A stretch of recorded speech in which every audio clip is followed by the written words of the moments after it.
Hello, and welcome to Keep the Channel Open. My name is Mike Sakasagawa, and this is episode 24. How are you folks doing? I'm in kind of a funk right now, and I was thinking about it the other day, and I realized that this thing I'm feeling, it's probably because I'm about to wrap up a big project, a photo project that I've been working on for about 5 years. You know, I haven't been doing this all that long, the art thing, but it's been long enough now, and I've finished enough projects now that I started noticing certain rhythms when it comes to how I work. And every time I finish a project, I get really down on the work, on myself. You know, I've just been head down, sometimes literally with my face a couple of inches away from the images, literally close to the work. And all I can see at that point is everything that's wrong with it. I'll have spent however long trying to make this thing the best I can make it, and at a certain point I realize that it's done, or almost done, and this is it. This is what it's going to be.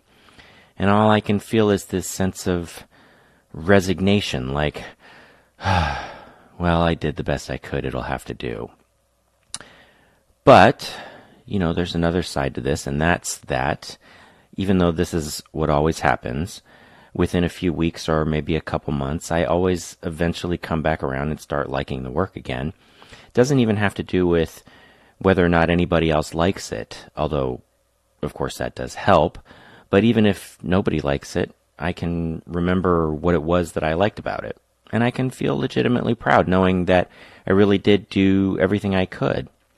So, yeah, I am toughing it out a little right now, but it'll be fine pretty soon. Actually, you know what, I think I just kind of talked myself out of it, for the moment anyway. So, this week for the show, I'm talking with poet Shaindel Beers. Shaindel is the author of 2 books of poetry. The first is called A Brief History of Time, and the second is The Children's War and Other Poems, both published by Salt Publishing, the first in 2009 and the second in 2013. And I gotta say, both of these books really kicked my ass. You'll hear a bit more about this in the conversation, but the first one, A Brief History of Time, is sort of an autobiographical look at what it's like to grow up on a farm in a small town, having big dreams but feeling locked in. There's young love and tragic endings, and through it all, this indomitable spirit. And then the second book, The Children's War, the first half or so is a series of poems all inspired by artwork made by child survivors of war. And those, well, I have 3 young kids of my own, so maybe I'm particularly sensitive here, but these poems just gutted me. And then from there, she branches out and looks at other forms of violence, from mythology to domestic violence and even illness. It's potent stuff. I definitely recommend it, and I've put links into the show notes to her website where you can order your own copies of the books. Let's get to it then, shall we? Here's my conversation with Shaindel Beers.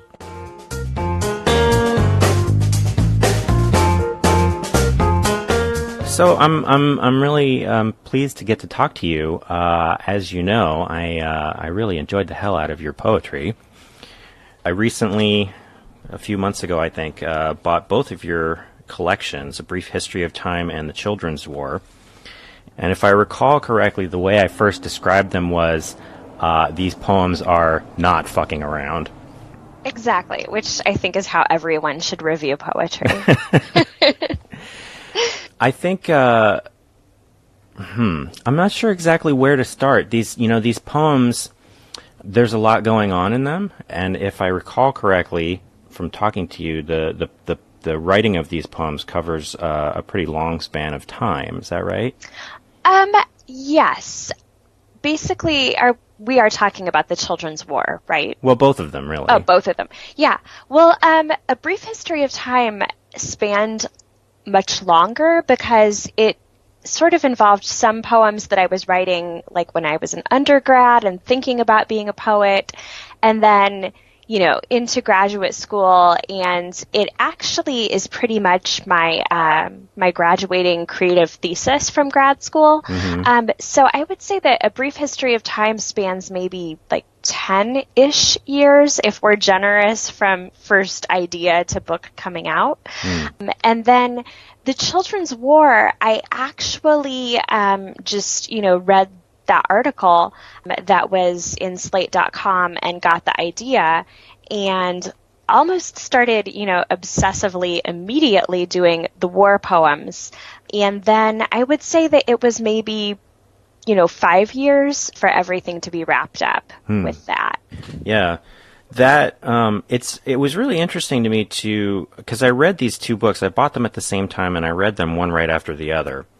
And it was really interesting to sort of compare the two of them because I feel like, obviously it's really clearly like the voice of the poet is consistent throughout, but I feel like there is a definite, within each one, but also taken together, there's a certain sort of narrative arc almost that you can kind of see like all of us, life is a journey, I suppose. And that's going to come through in your work, but I felt like, in a lot of ways, the two collections have a sort of a different feel to them. Do you find that? I do. I really feel like A Brief History of Time is kind of straightforward, autobiographical. This is what it's like to grow up rural and working class and not fitting in, and that kind of journey.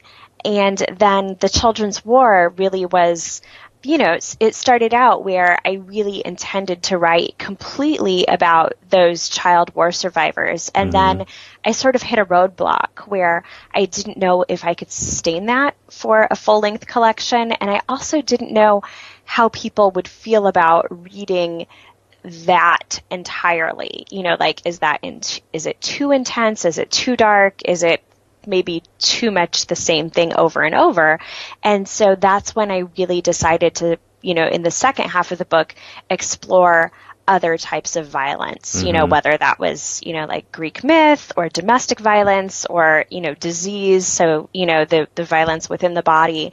And so I really feel like they are two very, very different books. Yeah, definitely. This thing, when you talk about the first book being more straightforwardly autobiographical, I think it's interesting, and I've spoken to other people about this a little bit, but that there is a real, I feel like poetry and maybe songs, more than many other types of many other art forms, there's a temptation, I suppose, to read them autobiographically, and then with this collection, with The Brief History of Time, I think, as you say, you say it is, but I guess, what am I trying to say here? There's always art comes through your experience as a person when you're creating it, but even when you use, like in the later, in the second book, you use, you can use the first person to speak in someone else's voice. And I know, talking or listening to other artists speak, sometimes there can be a frustration with people taking the work as being too, like that if someone reads your work, that they can feel like they know everything about you, when that's not really true. I don't know. What do you think? Okay. Well, I definitely get what you're saying, because, you never want someone to assume that the speaker in the poem is the poet. And you never want someone to assume that the poem is 100% true, because there's artistic license. But I think there is a big Venn diagram, where there's a part in the middle where, in order for you to write that, you have to somehow be connected with it. So I guess I would say in my first book, I'm, there's a a much bigger portion of the Venn diagram that is me and the experience and the poetry than in the second book. But I think that we all experience the world looking through our own lens. You know, like I've never experienced the world as a man or as an African American or, you know, so I can only connect others' experiences to how I see the world. And so I think that, you know, by looking at violence and war, I had to look at things like violence that I grew up with or violence that we see on the news. So I guess it's much more a sort of poetry of witness, and then it just depends on how removed one is from witnessing the event, if that makes sense. Yeah. Yeah, it's, you know, reading those poems in the Children's War, the words you used before were very intense, dark kind of things. It's the kind of thing that I think a lot of us have trouble sort of imagining, picturing happening to ourselves. And this is really one of the things that art can do to allow us to access different experiences that we may not have had, and therefore, thereby, we can grow empathy for these other experiences. Right. But man, just these I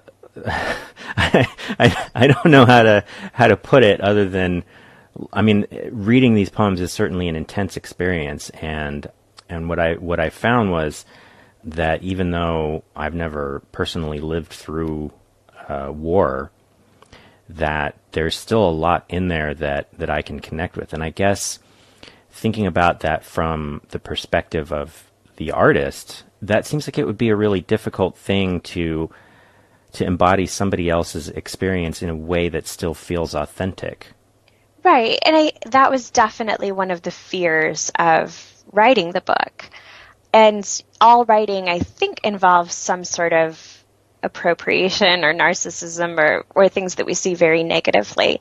But on the other hand, someone has to tell these stories because the war survivors themselves can't always tell the stories, or there are various audiences who are going to read this book who maybe wouldn't go to an art exhibit on children's artwork from war, or maybe couldn't, you know, go to that art exhibit because of, you know, where they live or accessibility issues or things like that. Mm-hmm. So one of these poems that has really stuck with me is this one that's After Evacuación by Margarita Garcia, age 10.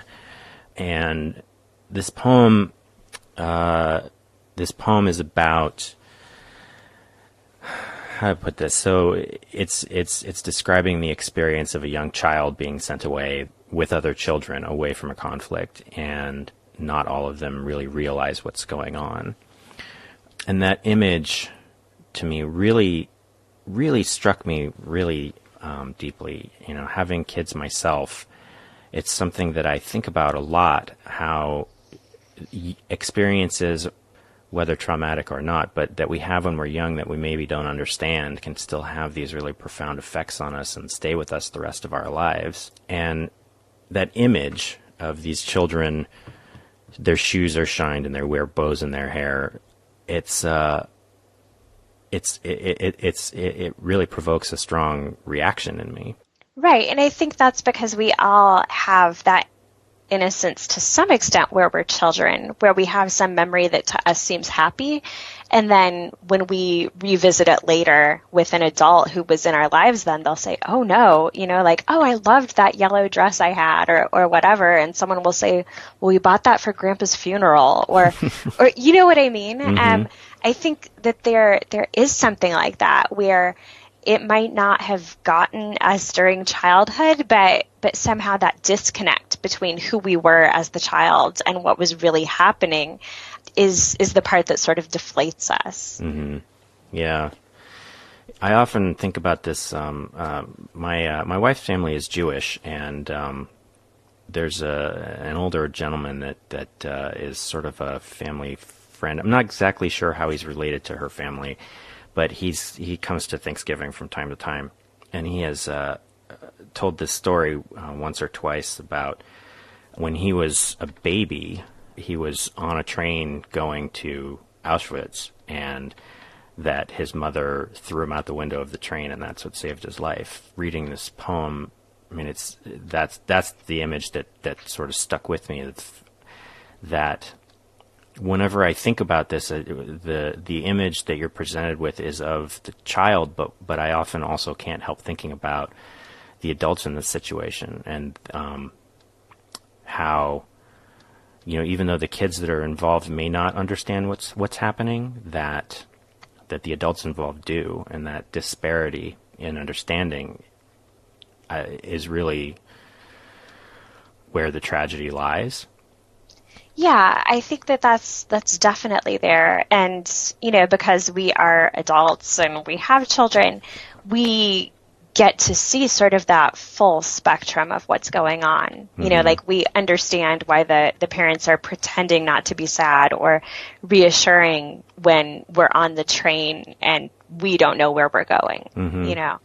So yeah, I guess it's sort of, and I don't know if this is an obscure reference, but it's kind of like an E.B. White's Once More to the Lake, where he's having that surreal experience of he's watching his son, but he feels like he's his son and his father is him, like the weird, doing everything in 1941 with his son that he did with his father in 1904, Mm-hmm. and having that weird displacement of not knowing what role you're in. I think when we read these poems, there is a lot of switching between, I and you and we and, who are we in these poems. Mm-hmm.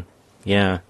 Actually, if I could sort of switch gears for a second, what that reminds me of is a reaction that I was having to A Brief History of Time, in that, a lot of those poems are written from a very young perspective, not necessarily of a child, but of a teenager or a younger adult, and I believe when we spoke about that collection before, a lot of those poems were written when you were in your early 20s or late teens. Right. And I think one of the things that experience that you just were talking about of switching, of seeing yourself both as the child or the younger person and as an older person, seemed to me like one of the things that I thought was really interesting was that a lot of times I couldn't tell exactly whether the poems in that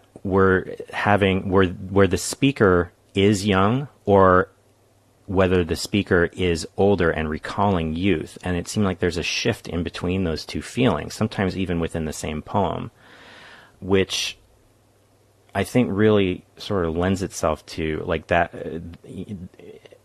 experience of both being young and also of remembering being young is a really powerful thing. Right, because that's when we're figuring out who we are and everything's so intense. Like that Nico Case song, like holding out for that teenage feeling. Mm-hmm. I think we all want that. At least, I don't know. I still think it would be amazing to feel everything that intensely, even though it's not healthy. I think that that's why our culture is really youth obsessed in some ways. Mm-hmm. Everyone wants everything to feel like it's the first time and it's the best ever and the biggest. And, I think that it's very hard for Americans or maybe Western culture to admire, like the more even-keeled sort of philosophy. Mm-hmm. It is. When you're young, everything seems so important, and when you're young, everyone who's older than you is telling you someday you're going to see that this is like that. You're going to say this to somebody that everything when you're young seems important, but at the time, it kind of just feels condescending. Right. Yeah. Yeah. I guess I'm okay with people being like 80-year-old angsty teens, I guess. I don't know. Maybe that's what I'm advocating. Maybe. That book as well, one of the things that I thought was maybe the most interesting thing about the whole thing was where it ends. That it ends with, it's not a real long poem. The last poem is called How Time Betrays Us. And I don't know, maybe would you be interested in reading that for the show, or? Yeah, I'll definitely read it. Okay. How Time Betrays Us. Right now, I am 27 in human years. My cat is 83.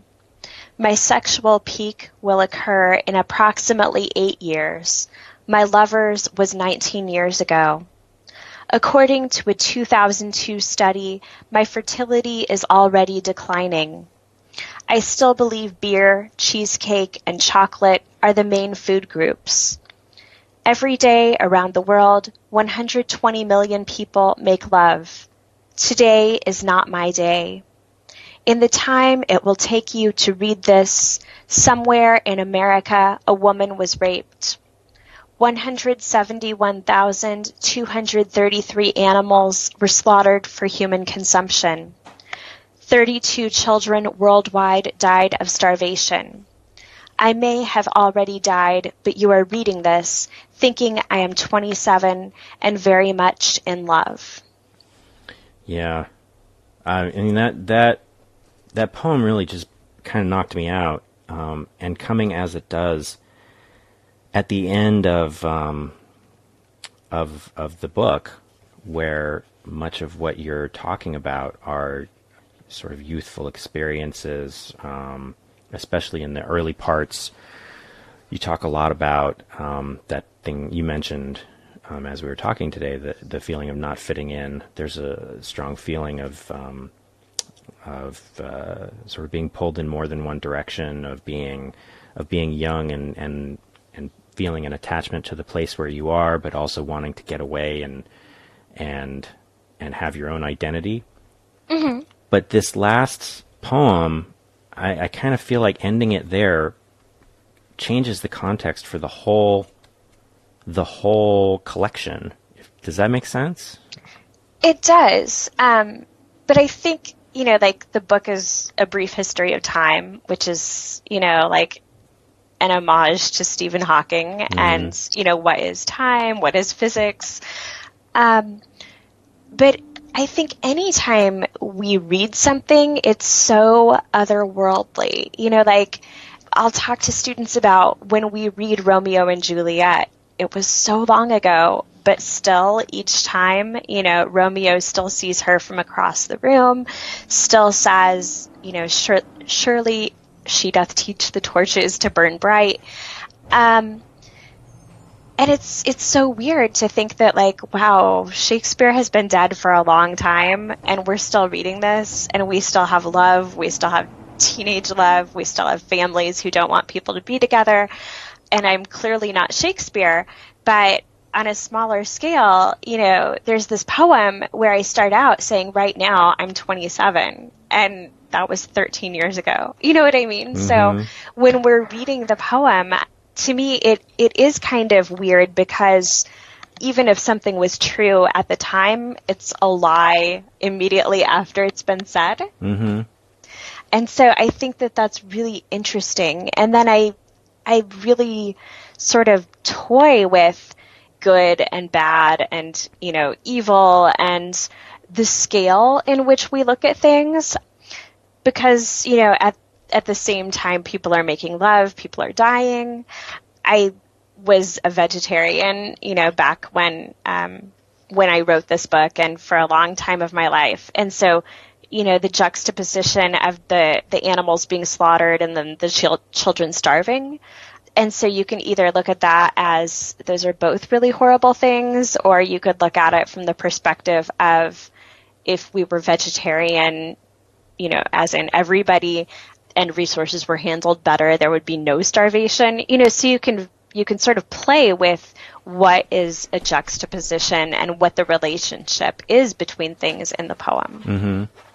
It's interesting you bring up Shakespeare because this thing about the poem living longer than the person, I hadn't really put this together until just now, but he like possibly his most famous sonnet ends with the line, so long as men can breathe or eyes can see, so long lives this, and this gives life to thee. And in a really real way, the poem outliving the people, both the writer and the person he's writing about, makes that kind of immortality real. But the thing that you're doing in this poem is sort of a more subversive way of doing that, because it is one of the things you're pointing out here is not just that the art makes the moment permanent, but that it makes it permanent in a way that's still different from the moment itself. Right. And I think that's kind of what art is supposed to do. Mm-hmm. Otherwise we're just replicating things, but, like Keats' Ode to a Grecian Urn, right? Mm-hmm. The fact that they're never actually kissing, or in the creation of man, right, on the Sistine Chapel, like Adam and God never quite touch. And so there are all of these beautiful moments in art where what's beautiful is that something doesn't quite happen and we're still waiting for it, regardless of how long that object of art exists, or regardless of how long we exist. Mm-hmm. Now, for myself, I do write poetry, although not at the same level that you do, but also, like, primarily, artistically, I'm a photographer. And for myself, what I find when I'm making work, both the work that I'm attracted to and the work that I make tends to be very personal and sort of based on, if not my experiences, at least my emotions. What I find is that being able to make work that is rooted in my emotional experiences allows me to connect with other people in ways that that maybe I'm not. It's different from any other way that I've ever been able to connect with people, and it also allows other people to connect with me. And to me, this is really one of the great values of art, is that by showing you someone else's experiences, it can show you that you're not really alone in the world. And to me, reading your poetry, both of these collections, whether the experiences were familiar or unfamiliar to me, the emotions in them are still universal.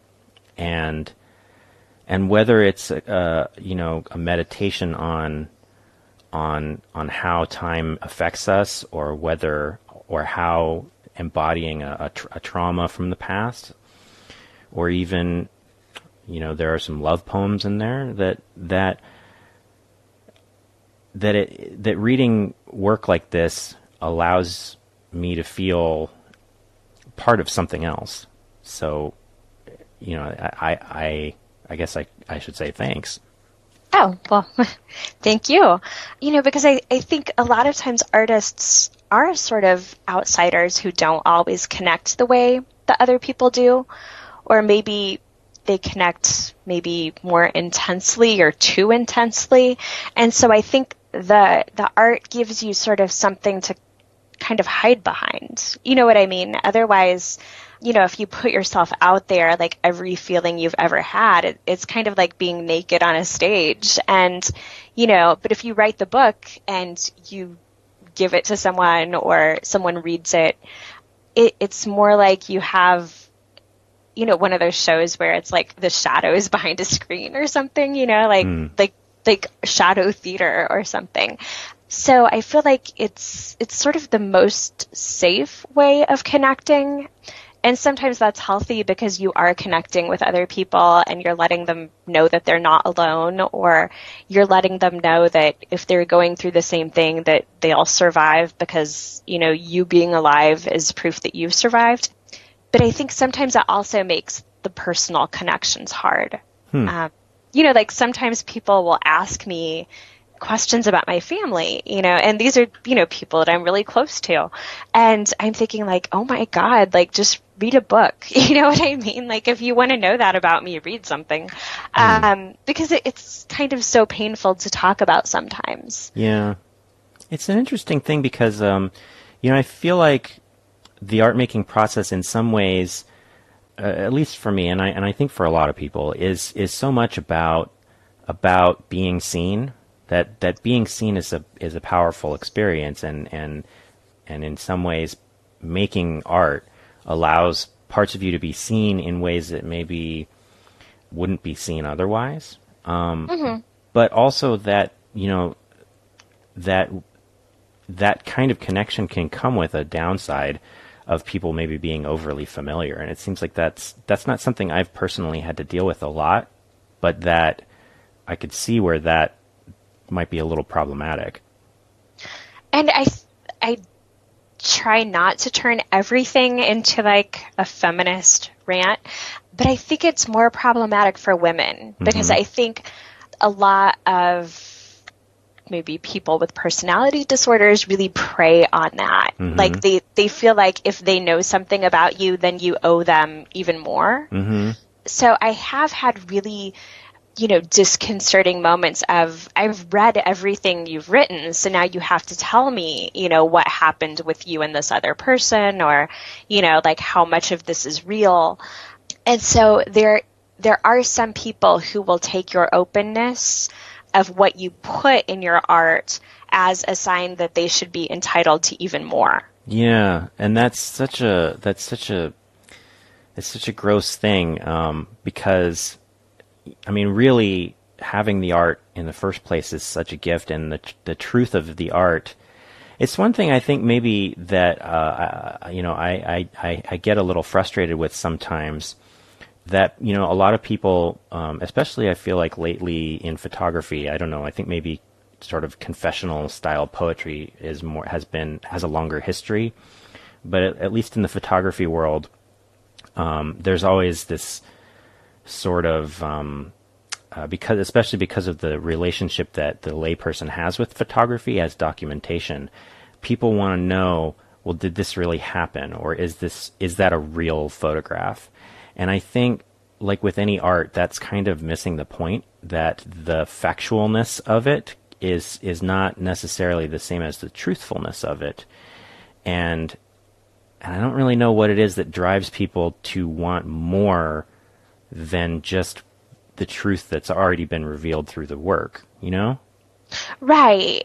I think that there is just, there's always a human drive or impulse to try to outdo everybody else, right? I think it's kind of like wanting to know how the magician did the trick.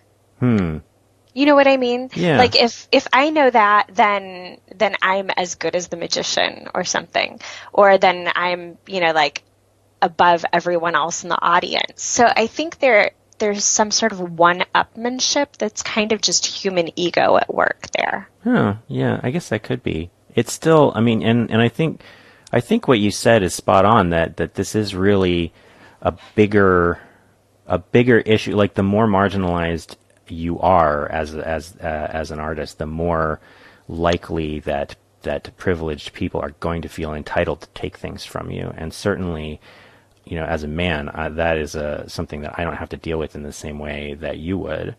And, I don't think, personally, I don't think that turning everything into a feminist rant is unwarranted these days.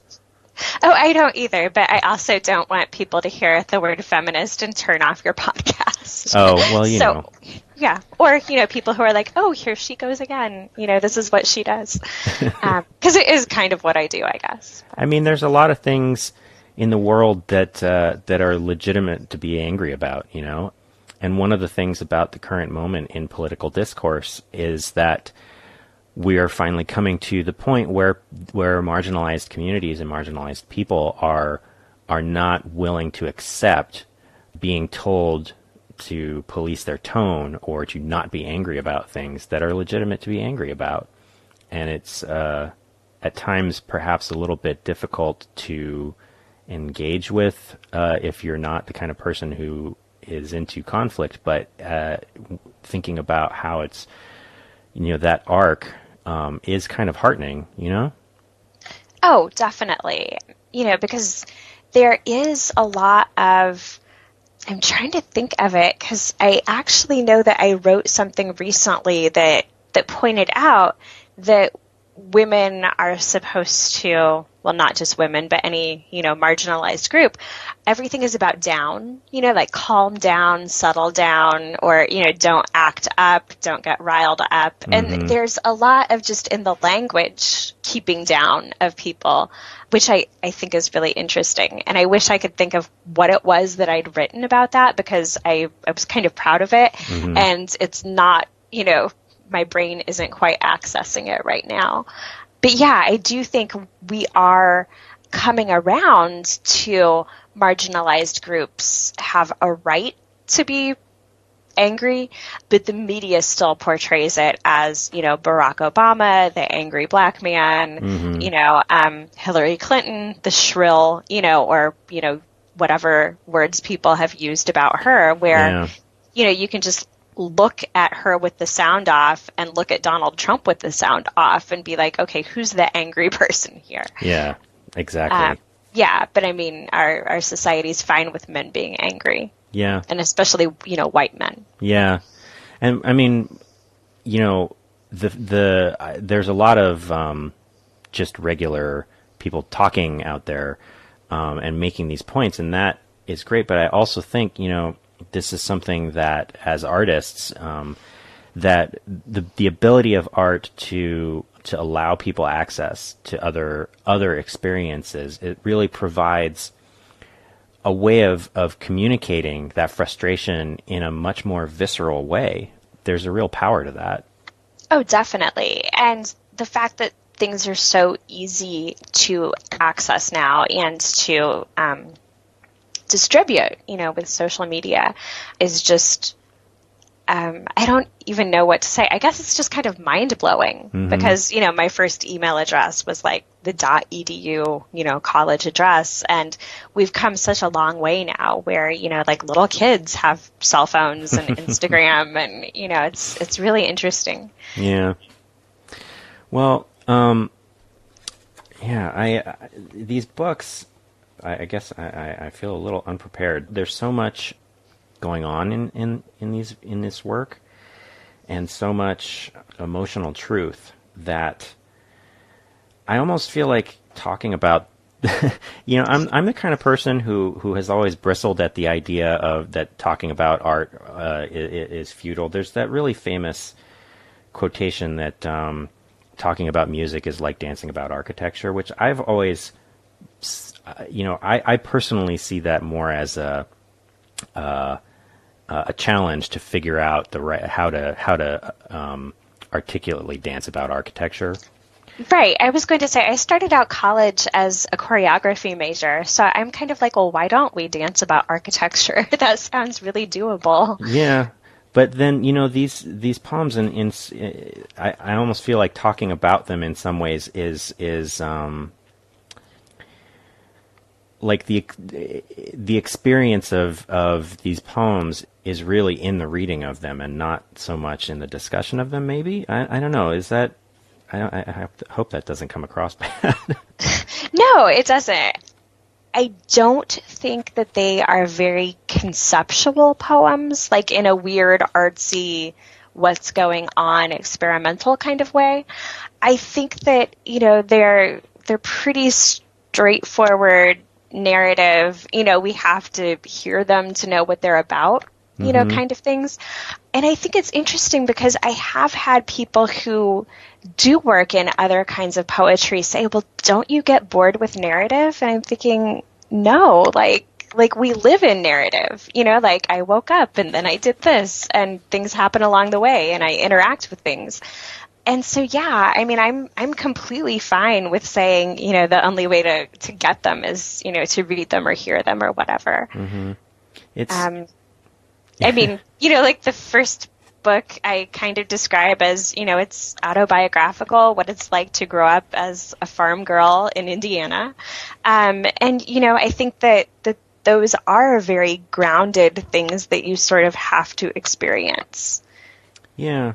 I guess, one of the tricky things for me is that I have sort of trouble sometimes with when I think about the distinction between narrative and lyric poetry, that contemporary poems to me, like when I think of narrative poetry, I'm thinking of like really sort of more ancient work, you know?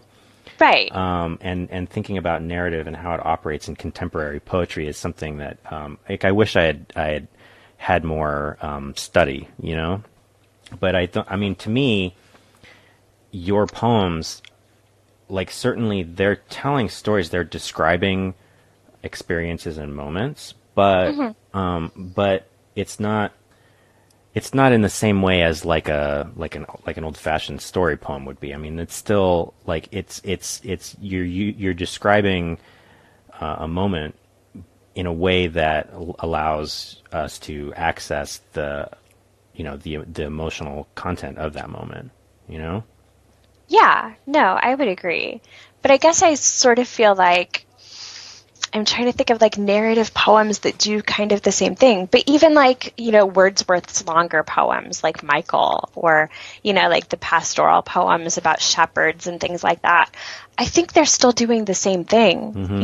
Like they're telling a story, but then there's also maybe some sort of moral, that like the city isn't better than the country or, like the communal pastoral living is pure in a way. I think they still had some sort of like moral and emotional core that the story was supposed to teach us. Yeah, that makes sense. That makes sense.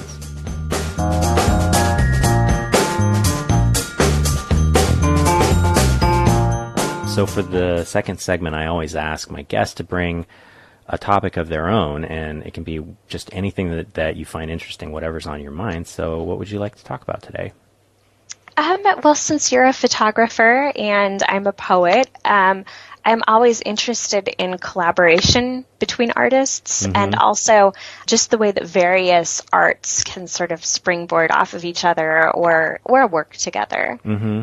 It's an interesting thing. I know you have had that project with the I can't remember the handle anymore, but there's you work with a cellist. Yeah, Jesse Auman. Yeah, and that you've produced a number of YouTube videos of readings accompanied by cello music. Yeah, basically what I do is I send him the poems and he gets a sense of what sort of music that he thinks would go with them and composes music to go with them. I mean, that's such an interesting thing. I think that feeling of, or the experience of one piece of art inspiring another is something. I mean, we have a long tradition of that. And a lot of times that can be, it can lead to some pretty incredible results. Yeah, well, I think it's interesting because, no two people see anything exactly the same. And in general, artists, see things differently than other people.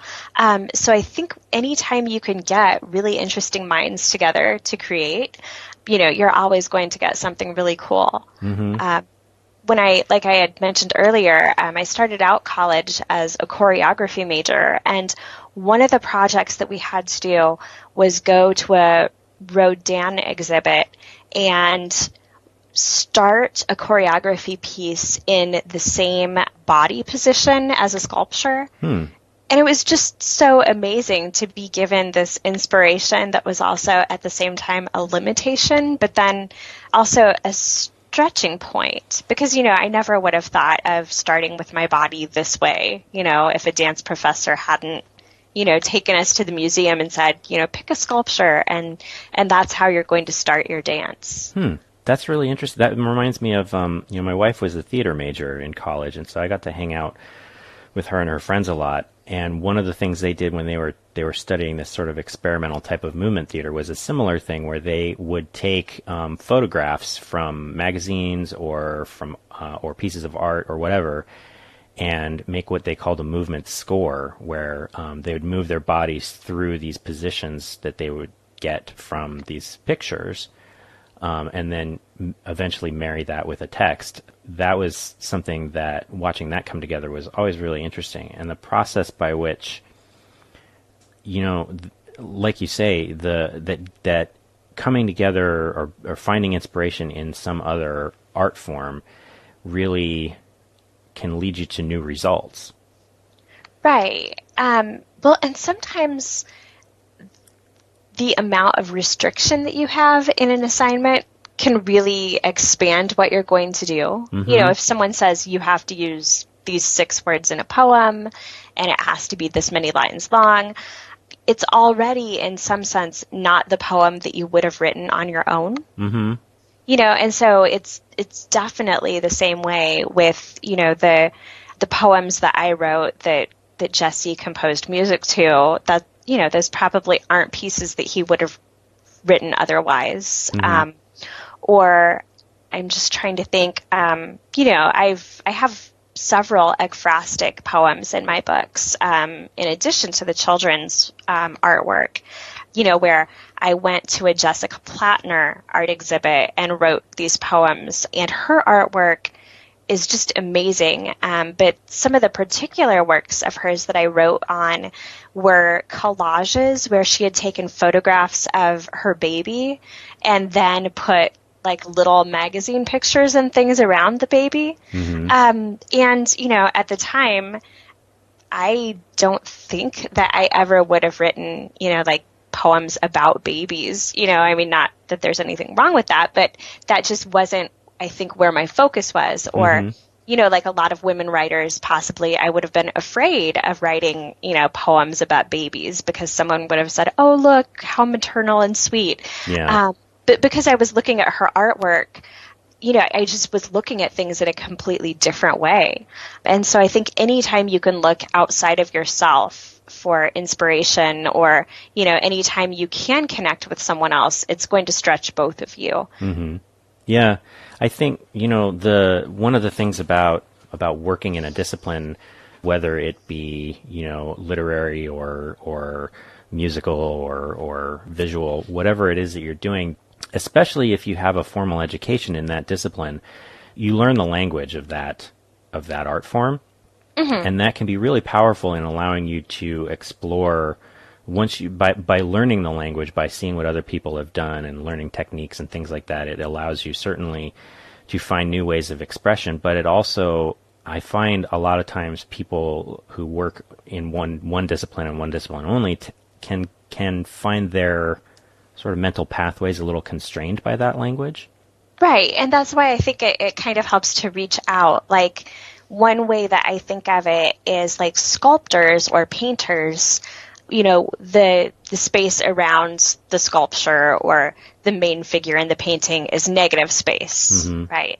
Whereas poets, the space on the page that isn't the poem itself is white space. And so thinking of how we have the same thing where if I'm using space, it's going to show like pauses or emotion and it's really not that different, the same way that like a rest in music is negative space, right? So we're really all doing the same thing. We're just sort of calling it different things. I guess, I don't know, it's kind of like Baha'i or, a religion where all gods are one and we're each calling God something different.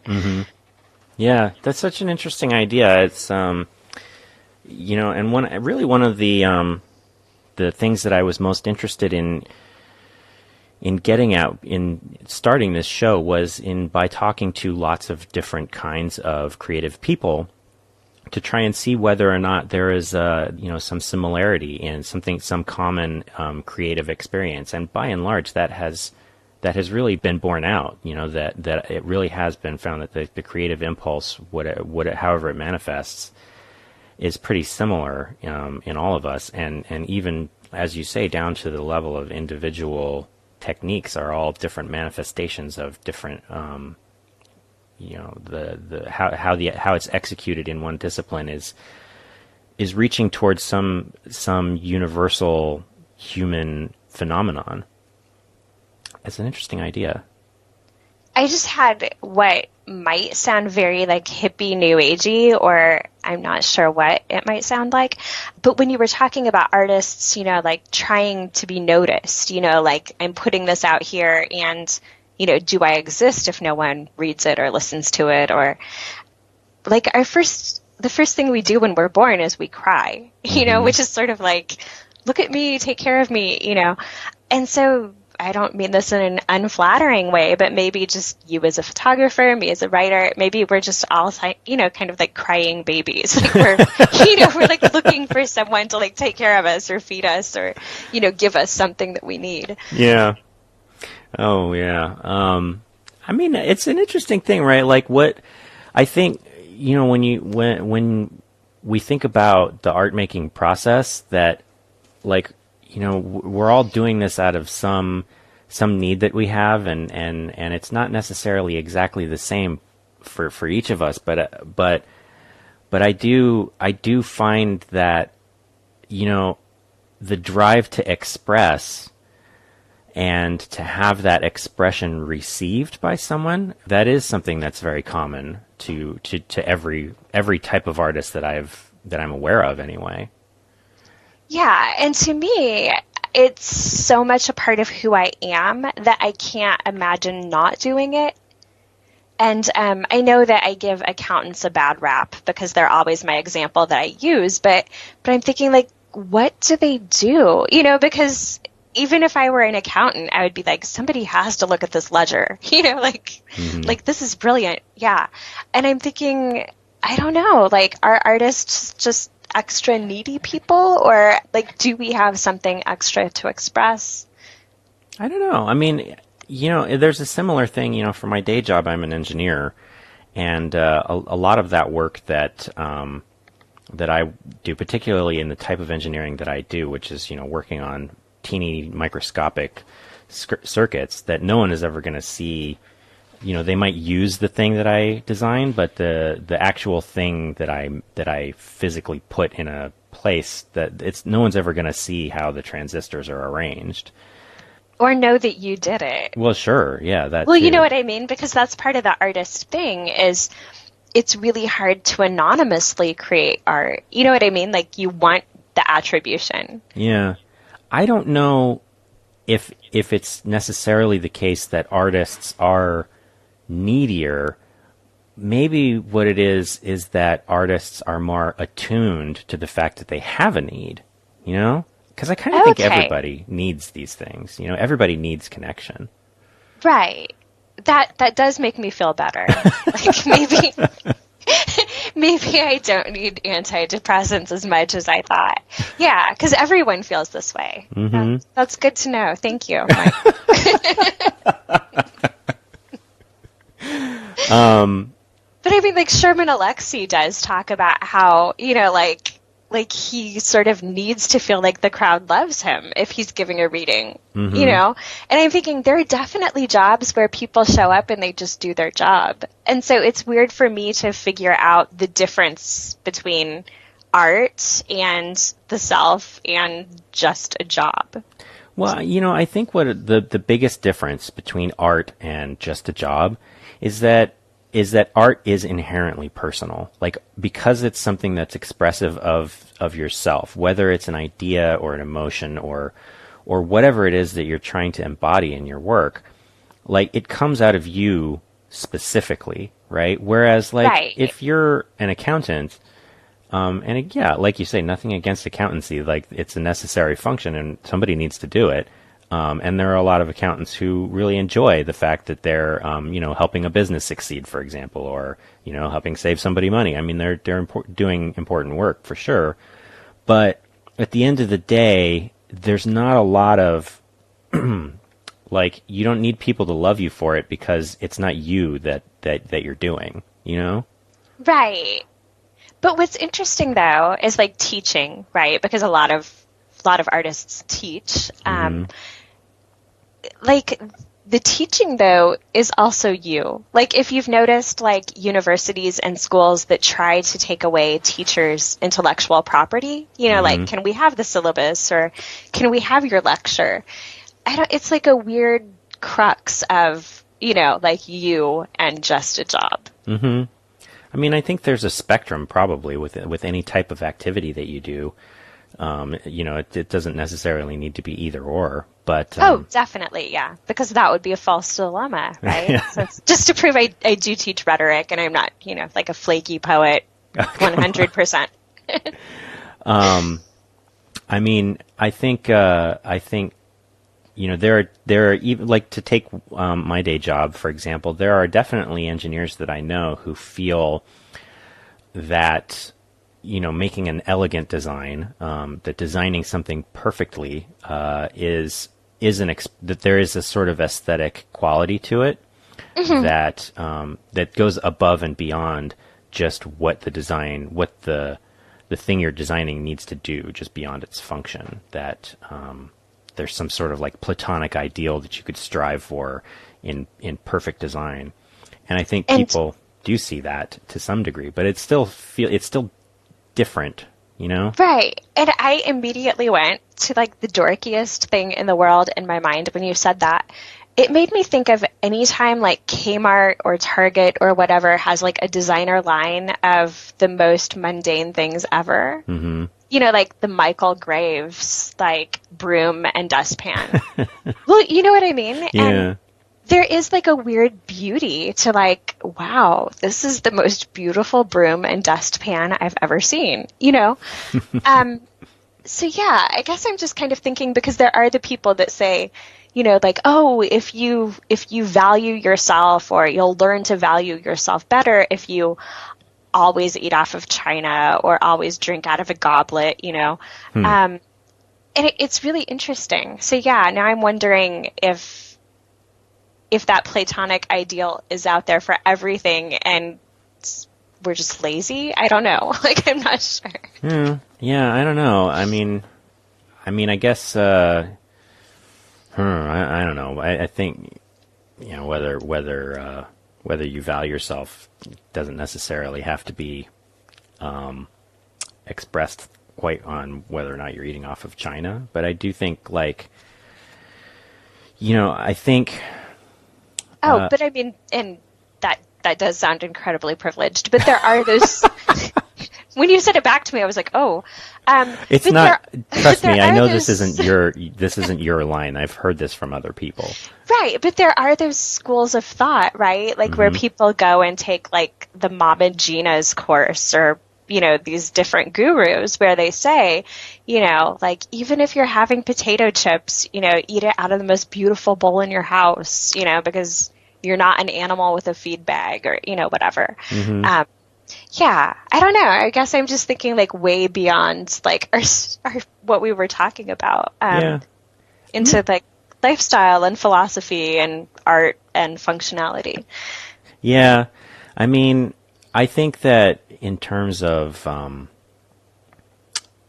think what's really being got at there is not necessarily that, you need to eat potato chips out of a beautiful bowl, but rather that I think that there's a certain level of mindfulness that can enhance the experience of life, Right. Yeah. And that's always interesting because, recently I've been trying to make my house more livable because it's definitely one of those crazy artist disaster houses. And so I was looking at a lot of, KonMari things like, touch everything in your house. And if it doesn't give you joy, donate it. Mm-hmm. And I started thinking, I think I live so much in my head that I really don't know if that many physical objects like give me joy. You know what I mean? Yeah. Where there are women that are like, this is my favorite black dress. Like, if I could only save one thing in my closet, it would be this. And I'm like, I don't know if I feel that way about things outside of my head. Yeah, I've been on purpose sort of avoiding that tidying up stuff. Oh, okay. And the reason why is I think it would actually have the opposite effect on me. That just the whole idea of like, only keep the things that bring you joy. My problem is exactly the opposite, that I'm so nostalgic that like I can get attached to stuff, and that just like having a paperclip sometimes will be like this is the paperclip that I took off of, my son's 2-year checkup report, and I remember on that day that he was doing such and such a thing, and when we went to and it's like each little thing has such a gravity to it that can be a little overwhelming. And I do have sort of a fear that like, God, I don't want to turn into one of those people that shows up on a hoarder's show. Right. So for me, like, whether or not something brings me joy sometimes it needs to not be the main criterion. Because everything does. Well, that's beautiful. Wow. That's very kind of you to say. It's probably the best possible spin to put on an obsessive compulsive tic. Well, if you need a PR person, Sure. I could do that. Sure. I mean, I think that there is a certain, if we could bring this back around to the art thing, that there is a certain tendency for people to drift. There is a certain tendency for people to not really think a lot about what they're doing day to day, and that pretty much everybody, whether it's a religion or yoga, will tell you like that it's. And actually, I should say, I'm aware that yoga comes out of a religious tradition too. But anyway, that the idea of being present and being mindful is something that is difficult to do, but can add value to your life. I think that for a lot of us, that making the art is I know it is for me, one of the few ways that I can really consistently ground myself and bring myself into the present moment is through the process of making the art. And that's really interesting because I guess what I was kind of thinking was almost the opposite, where a lot of times the sort of mindfulness, being in the present, like a lot of times that almost sounds very physical. Mm-hmm. But I guess I feel more like I don't notice things like a messy room because I'm so in my head, mm-hmm. which is weird because, like in your head, mindfulness, I don't know, I guess it's like a weird disconnect to me maybe, where I guess maybe if I'm reworking something or trying to process something that was like 10 years ago, I'm clearly not in the present, but it still feels very mindful. Like it's something that I need to do to get to the present, if that makes sense. Yeah. And I think really for me anyway, the idea of being mindful and being present has less to do with my surroundings and more to do with like, when I'm making art, whether it's writing or photographing, that in that moment, I'm not worrying about the future and I'm not lamenting the past. I'm just doing that thing that I'm doing, and that's all. Right. And I guess to me, it's sort of like I feel very conscious that I am processing the past, but so that I can get to the present. Kind of like, just thinking about my first book and my second book, with the first book being very autobiographical, grounded, I sort of felt like this might seem narcissistic to have a collection that's so me, but I kind of felt like I have to understand myself before I can look outside. Mm-hmm. Kind of like those people who, on the one hand, it might seem closed-minded, or we might even say that looking down on these people might seem classist, but the people who say, well, why do I have to go to Europe? I haven't visited all 50 states yet. I want to know my own country. Mm-hmm. There's like a very rural kind of, the people who like color in the map on their RV, to show what states they've been to. I guess I very much felt that way. Like I needed to understand me before I could understand other stuff. Mm-hmm. Yeah, and so I feel like I'm working on the past, to get to the present, maybe. Yeah. Sorry for talking over you. Yeah, I'm sorry. I didn't mean to interrupt you. I just think, for myself, I can take that impulse even farther. That like even not just not being interested in traveling overseas, but like sometimes. Not to say that I have no interest in traveling overseas, because I do, but that to me a lot of times even like exploring just my block, and finding like, oh, here's a spot where there's bent flour, and why did that flour get bent, and like what's the story of that? Because there's so much that happens so close that like that the exploring for depth for me in a small space can and really knowing yourself is like the ultimate expression of that. I find personally, it's a thing, you said, being worried about if somebody might find your that first collection narcissistic, because it is about your experience, but that is something that I have also struggled with, because my work is so specifically about my experience of things. But what I think the difference is between narcissism and that is that, the narcissist is really there to like make more of themselves, to pull things into themselves, Right, rather than to give of themselves right, to an audience. Right. And, I can say for sure that I've had people say to me about my work that, seeing this is something that had mattered to them. And I know for sure that in other people's work, that it's often the most personal, the most specific work that is the most powerful for me. And that being people will, the old sort of fuddy-duddy critics will say, oh, why do I care what you had for lunch that day? That kind of thing. But that's really, it's condescending for one, and it's also really denying the ability for these kinds of stories to matter, and they do, Right, yeah. I mean, it's very much like, the 1970s feminism, the personal is the political. Mm-hmm. Or even when people call women's writing domestic fiction, I'm like, so what happens in your household isn't as important as what happens on a battlefield, Yeah. It's really, yeah. Or that the household isn't a battlefield itself. Exactly, yes.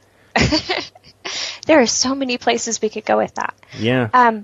Actually, just to get back to when you were talking about, like, why is this flower bent and those sorts of things. And I know you are a professional photographer, and I, walk around with my phone and take pictures. But for me, micro photography is kind of that. Like, one day it had rained and I just went around my yard in the morning taking pictures of things through raindrops. Mm-hmm. And it was just so therapeutic to see so much beauty in something so small. Yeah.